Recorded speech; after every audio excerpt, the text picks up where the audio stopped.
এটা হয়তো অনেকেই জানে না বাজরিগার পাখিকে কি নিয়মে খাবার দিতে হয়, মানে কতটা খাবার দিবেন, দিনে কয়বার দিবেন। অনেকেই আছে পাত্র ভর্তি করে শীট মিক্স খেতে দেন, দেখা যায় পাখিরা কিছু খায়, কিছু নষ্ট করে, কিছু নোংরা করে, এতে খাবার অপচয় হয়। বেলা শেষে আপনার পাখি পালনের খরচ বেড়ে যায়। শখের পাখিকে হেলদি রাখতে এবং ডিম বাচ্চা করাতে খাবার দেওয়ার সঠিক নিয়মটা জানাও জরুরি। আপনি যদি মনে করেন পাখিরা বেশি বেশি খেলে হেলদি থাকবে, খুব দ্রুত ডিম বাচ্চা করবে, এই ধারণাটাও ভুল। কেননা অতিরিক্ত কোনো কিছুই ভালো না। পাখি হেলদি হলেই যে ডিম বাচ্চা করবে বিষয়টা এমন না। যদি অতিরিক্ত খাওয়ার ফলে পাখির পেটে চর্বি জমে যায়, সেক্ষেত্রে পাখি ডিম বাচ্চা নাও করতে পারে।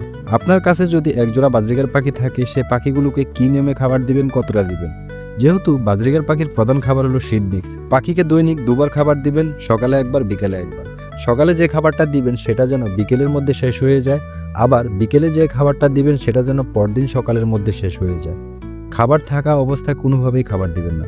যদি নরম খাবার বা সফট ফুড দিতে চান তাহলে দুপুরবেলাতে দিবেন। তবে হাঁড়িতে ডিম বাচ্চা থাকলে এই হিসাব প্রযোজ্য নয়, তখন সবসময় খাবার দিয়ে রাখতে হবে যাতে ছানাগুলোকে খাওয়াতে পারে। ভিডিও দেখে উপকৃত হয়ে থাকলে লাইক, ফলো এবং একটি সাবস্ক্রাইব করে দিবেন। ধন্যবাদ সবাইকে, ভালো থাকবেন।